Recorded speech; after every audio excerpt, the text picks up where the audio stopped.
નગરપાલિકાઓ માટે સરકારે એક નિર્ણય કર્યો છે। 11 પ્રકારની સુવિધા માટે જંત્રી વગર હવે જમીન અપાશે।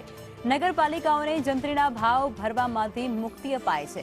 નગરપાલિકાઓના વિકાસ માટે આ જે નિર્ણય છે તે ગતિ અપનાવશે, જેમાં ટાઉન હોલ અને ફાયર સ્ટેશન માટે પણ આ નિર્ણય થઈ ચૂક્યો છે। સ્ટ્રોંગ વોટર ડ્રેનેજની કામગીરી માટે પણ આ નિર્ણય લાગુ થશે। કમ્યુનિટી હોલ કે પછી કન્વેન્શન સેન્ટર માટે પણ આ નિર્ણય લાગુ થશે।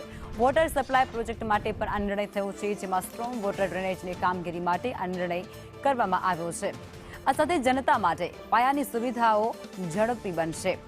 નાગરિકોને પાયાની સુવિધાઓ મળે તે માટે આ નિર્ણય કરાયો છે તેવું સીએમ દ્વારા પણ કહેવાયું છે।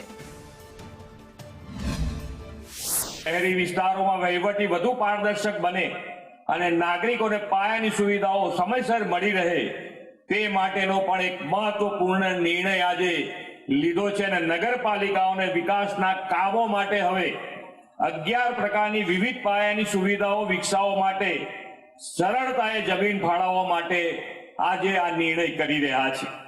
નગર સેવા સદન, fire station, sewage treatment plant, water treatment plant, ભૂગર્ભ ગટર drainage pumping station, water supply project, solid clean waste management plant માટે સ્ટ્રોંગ વોટર ડ્રેનેજની કામગીરી, anganwadi, town hall, community hall, convention centre જેવી આવશ્યક નાગરિક સુવિધાઓ લોકોને સરળતાએ મળે તે માટે આ સરકારી જમીન નગરપાલિકાઓને આપવામાં આવશે।